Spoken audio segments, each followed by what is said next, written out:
तेजस्वी यादव ने कहा कि भारतीय जनता पार्टी नीतीश कुमार चाचा को हाईजैक कर लिया है। किसकी बात कर रहे हैं आप? इतने समझदार पत्रकार हैं, आप तेजस्वी को इतना सीरियसली लेते हैं कि उसके लिए 2-3 बार आपने मुझे पूछ लिया।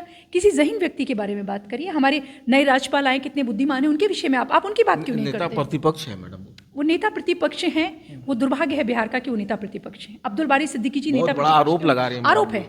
आप बोलिए ना, अभी आपको 370 की फिक्र है आपको, जिससे आपका कोई लेना देना नहीं, आप कश्मीर जाके रहेंगे नहीं, परंतु आपको अब्दुल बारी सिद्दीकी जी की क्यों चिंता नहीं है? आपने वो कह दिया कि बिल्कुल, ये तो तेजस्वी बिहार यादव का को अकल नहीं है, ये तो गलत बात ये दुर्भाग्य है बिहार का कि उनके जैसा व्यक्ति नेता प्रतिपक्ष है।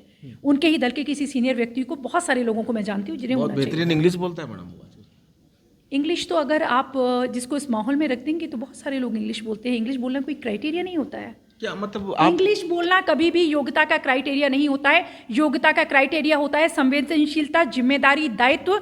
नरेंद्र मोदी जी की तरह होना, जो ये सोचें कि एक दूर बैठी हुई गांव की महिला शौचालय कैसे जाएगी, जो ये सोचें। तब आप नरेंद्र मोदी जी की बात क्यों नहीं करते? सॉरी टू से, जब वो 3 तलाक के नरक से मुस्लिम बहनों को निकालते हैं, तब आपकी नफरत थोड़ी कम क्यों नहीं होती उनके लिए?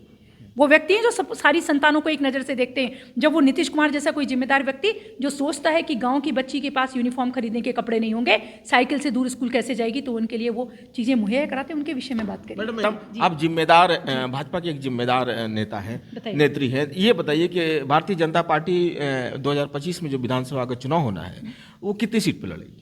भारतीय जनता पार्टी एनडीए गठबंधन के लिए सर्वोच्च प्राथमिकता बिहार का विकास, बिहार के लोगों की खुशहाली है। और हम उन अटल जी की मानसिकता को, उनके विचारों को जीने वाले लोग हैं, जिन्होंने ये कहा था कि सरकारें रहे ना रहें, ये देश रहना चाहिए, बिहार समृद्ध रहना चाहिए। कितनी सीटों पर तय लड़ाई हम लोग चुनाव लड़ेंगे भारतीय जनता पार्टी, हम अपने एनडीए के लोगों के साथ बैठकर तय कर लेंगे, क्योंकि हम वो लोग हैं जिसके पास जितनी भी सीट हो, हम जिसे अपना नेता मानते हैं उसे मानते हैं। और हमारे साथ के भी वो लोग हैं जो केंद्र में जगह नहीं लेते फिर भी हमारा साथ देते। तो एनडीए गठबंधन के लोग वो लोग हैं जिनके लिए बिहार सर्वोपरि है। कितनी सीट पर चुनाव होना है? मैंने आपसे कहा कि इस समय के साथ तय करेंगे। एक एयर में बात भी चल रही है कि इस बार भाजपा जो है ना, मैं जेडीयू को निगल जाएगी। मैं एयर की बातों पर कोई जवाब मैं नहीं दे सकती। एयर की बातें सूत्रों से एक खबर है कि इस बार भाजपा जेडीयू को निगल जाएगी। बात प्रमाणिक नहीं हो, सटीक नहीं हो, उस विषय पर मैं बात नहीं करती। मतलब फजूल की बात है ये? संदेह फजूल की बात है।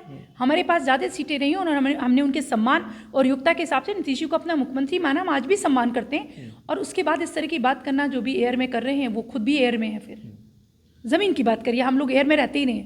भाजपा का कार्यकर्ता ज़मीन पर रहता है। मैडम, क्या इस बार महिलाओं को कितना सीट आप विधानसभा चुनाव में देने जा रहे हैं? चूँकि आप देखिए, बिल्कुल हम वो लोग हैं। मैं आपके सामने एक महिला उदाहरण हूँ। ओबीसी समाज से आती हूँ और मुझे एमएलसी बनाया गया। उसके बाद मुझे आप देखेंगे कि आरक्षण क्रियान्वयन समिति का अध्यक्ष बनाया गया। उसी के संदर्भ में मैं आई हूँ। उसके विषय में भी आप पूछिए तो मैं बताना चाहूँगी। सीट देने की बात है, मैंने अभी और पत्रकार बंधुओं से बताया कि महिलाओं को अवसर देने के विषय में हमारे समाज की कमी के कारण ऐसा हो रहा है। जिस दिन समाज की बहुत ज़्यादा ताकत के साथ लोग महिलाओं के साथ खड़े होंगे, हर राजनीतिक दल को बाध्य होना पड़ेगा। एक अंतिम सवाल मैडम, जब मैंने आपको तेजस्वी यादव की बात कही के बारे में पूछा तो बिल्कुल आप आवेश में आ जाती हैं। मैं आवेश में नहीं आती, मुझे हंसी आती है आपके ऊपर। मैं आवेश में क्यों आऊँगी? मैं आवेश में कभी आती नहीं। पहले एक बात समझिए, हमें यंग है, बहुत सारे, आप भी यंग हैं, ऊर्जावान है, आप भी यंग हैं। आपको नहीं राज्यसभा भेज देना चाहिए, आप भी यंग हैं। हमारे आप उस समुदाय से भी आते हैं, उस मुस्लिम समुदाय से जिसके नाम पे भावों का पीने करके वोट लेते हैं, तो आपको वो विधान परिषद भेज दें, आपको राज्यसभा भेज दें, मैं उनको सैल्यूट करूंगी। तो मीसा वो रोनी जी की जगह किसी को बुलाएं, मीसा जी की तरह किसी को। दावा क्यों कर रहे हैं कि 25 में मैं मुख्यमंत्री बनूंगा? दावा करने के लिए सब स्वतंत्र हैं। अगर ये लोकतंत्र है, स्वतंत्र है। Thank you.